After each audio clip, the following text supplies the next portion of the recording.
Μελέτη του Ευαγγελίου της ημέρας. Παρασκευή της 6ης εβδομάδας της Κοινής Περίοδου. Ανάγνωσμα από το κατά Μάρκο Άγιο Ευαγγέλιο. Κατ' εκείνο τον καιρό κάλεσε τον κόσμο μαζί με τους μαθητές του και τους είπε: «Αν κάποιος θέλει να ακολουθεί πίσω μου, ας απαρνηθεί τον εαυτό του και ας σηκώνει το σταυρό του και ας με ακολουθεί. Διότι εκείνος που θέλει να σώσει τη ζωή του θα τη χάσει. Και αν κάποιος χάσει τη ζωή του για μένα και το Ευαγγέλιο, θα τη σώσει.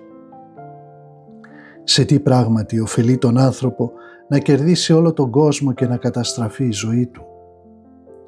Τι πράγματι θα δώσει ο άνθρωπος ως αντάλλαγμα για τη ζωή του?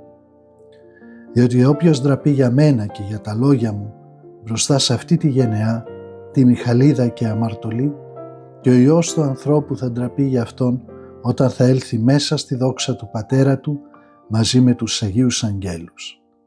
Και τους έλεγε: «Αλήθεια σας λέω, υπάρχουν κάποιοι από αυτούς που στέκονται εδώ, οι οποίοι δεν θα γευθούν το θάνατο πριν δουν τη Βασιλεία του Θεού να έρχεται μέσα σε δύναμη».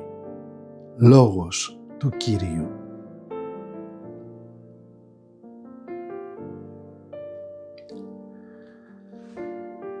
Στοχασμός.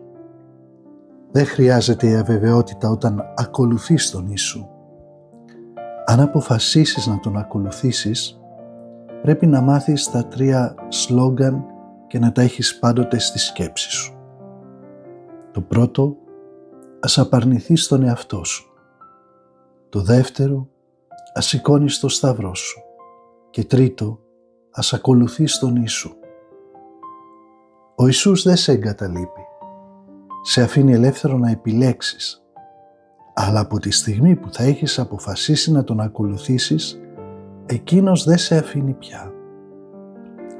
Ενώπιον μας υπάρχει η ζωή του, το πρόσωπό του. Δεν απαρνούμαστε μάταια τη ζωή μας, αλλά το κάνουμε για να επιλέξουμε τη δική του.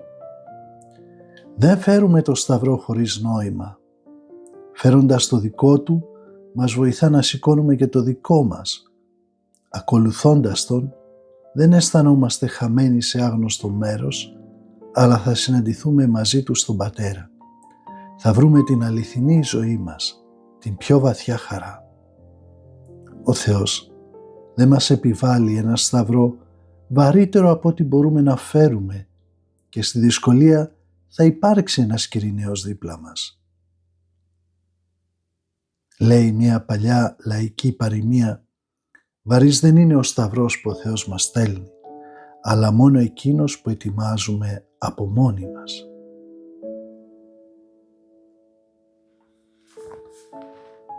Κύριε, ο σταυρός είναι βαρύς και θα μπορούσε να έχει πολλά ονόματα. Η δυσκολία στην εργασία μου, ο συνάδελφος με τον οποίο δύσκολα συνεργάζομαι, ο αδελφός μου με τον οποίο διαφωνώ, ο πόνος που με αγγίζει με διάφορες μορφές.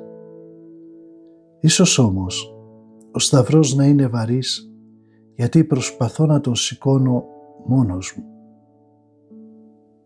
Εάν εσύ, Κύριε, τον φέρεις μαζί μου, θα γίνει ελαφρύς. Εάν έχω την ταπεινοφροσύνη να ζητώ βοήθεια σε άτομα που ζουν δίπλα μου και ακούω τις συμβουλές τους, θα βαραίνει ακόμη λιγότερο. Κύριε, βοήθησέ με να ανακαλύψω πως ο σταυρός δεν είναι μόνο πόνος, αλλά κυρίως αγάπη. Αμήν.